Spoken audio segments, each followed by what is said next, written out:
didenybė miestas, kuriame tu gyveni. Jo didenybė miestas, kuriame tu gyveni. Jo didenybė miestas, kuriame tu gyveni.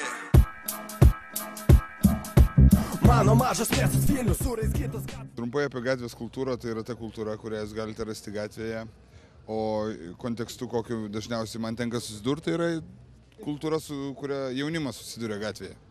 Tai vat visokie ekstremalų sportai, street artas, grafiti, dar visokie panašus dalykai.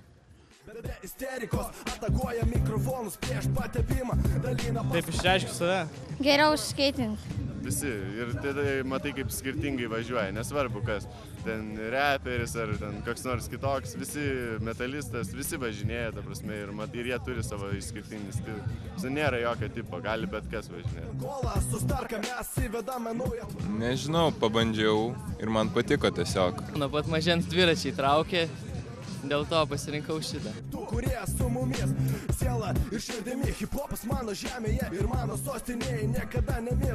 Gatvės gimnastika pasaulyje pradėjo populiarėti prieš 5 metus, kai atsirado pirmi YouTube'ai video vaizdai iš Amerikos. Ir nuo to momento dalis mūsų pastebėjo, susižavėjo, bandė atkartot lauke. Jo didenybė miestas, kuriame tu gyveni. Jo didenybė.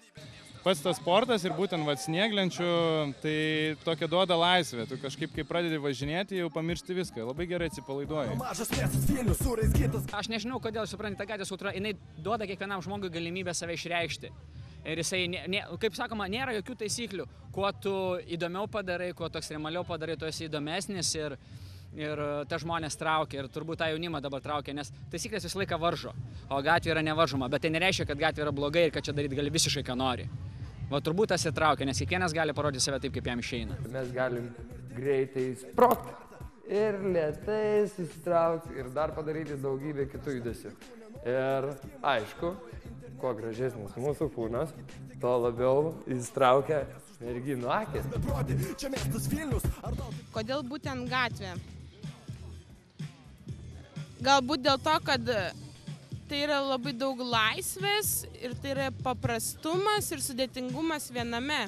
Dėl to, kad man patinka hauso muzika, man patinka hauso žingsniai, patinka hauso kultūra ir man patinka šokis. Oi, gatvės šokis, tai labai iš tikrųjų platu, apima daug šokio stilių, house, hip hop, popping, locking, breakdance. Tiesiog žmonėm galiu pasiūlyti, kad reikia tai pabandyti ir tada teikti. Gal nepatiks, gal patiks, kiekvienam yra savo, bet manau, kad dabartiniam jautimui tai yra ganėtinai aktualu, jam patinka ir tiesiog tegul tęsia darbą, nes matau, situacija tikrai Lietuvoje gerėja. Iš tikrųjų, blogį šiaip neša ne gatvė, o patys žmonės. Ir kas liečia būtent gatvės kultūrą, tai mano nuomonė, tai yra atėjęs dalykas iš gatvės, bet jis yra būtent tas pozityviausias dalykas, kuris traukia žmonės nuo to blogio, kuris yra gatvėje.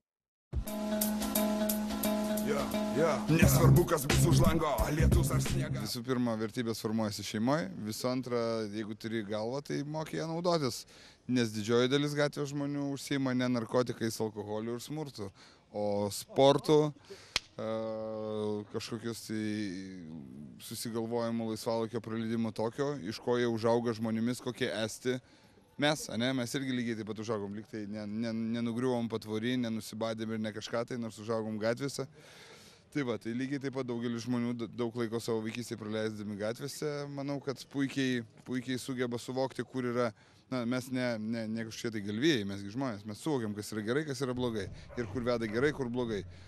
Aišku, darom klaidas, tai normalu, nes kol neįkiši pirštų į rozetę, tai greičiausiai nesuvoksi, kaip tai skauda, tačiau protingesni mokosi iš svetimų klaidų, ne iš savų.